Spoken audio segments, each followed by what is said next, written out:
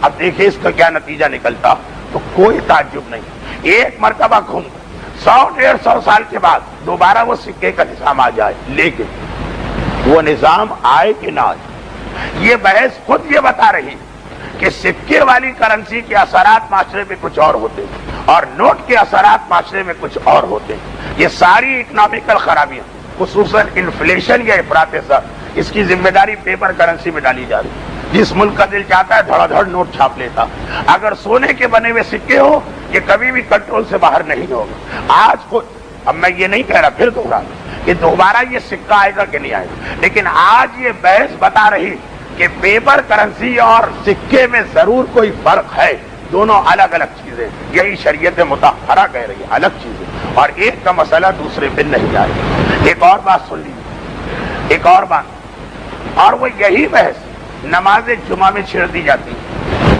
میں بات کیا کر رہا تھا؟ نوے امام کی سیرت کا جملہ، اور وہ کیا جملہ ہے؟ سیرت امام نہم کہ بغیر علم کے بولو نہیں۔ اور خصوصاً ایک مسئلہ اگر تم نے امام سے بھی سنا، سگا بھائی اپنے سگے بھائی سے مسئلہ سنتا ہے جو امام ہے، تب بھی وہ مسئلے کا مورد الگ، اس کو ہر جگہ نہ پھیلاؤ۔ چنانچہ میں نے مثال زکوٰۃ کی، اب آئیے مثال نماز جمعہ کی۔ مگر نماز جمعہ کی مثال الگ سے کیوں؟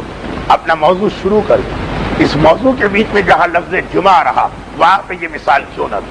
خلاصہ یہ نکلا کہ ہمارے نوے امام نے ارشاد فرمایا کہ میری امامت کا آغاز اس حقیقت سے ہے کہ مسئلہ جب پوچھنا ہے جاننے والے سے پوچھنا، اور اندازوں سے کبھی کام نہ چلاؤ۔ اللہ جل اللہ جل یا مولا، اللہ جل اللہ جل اللہ جل اللہ جل اللہ جل اللہ جل اللہ جل اللہ جل یا صاحب السماء، اللہ جل اللہ جل اللہ جل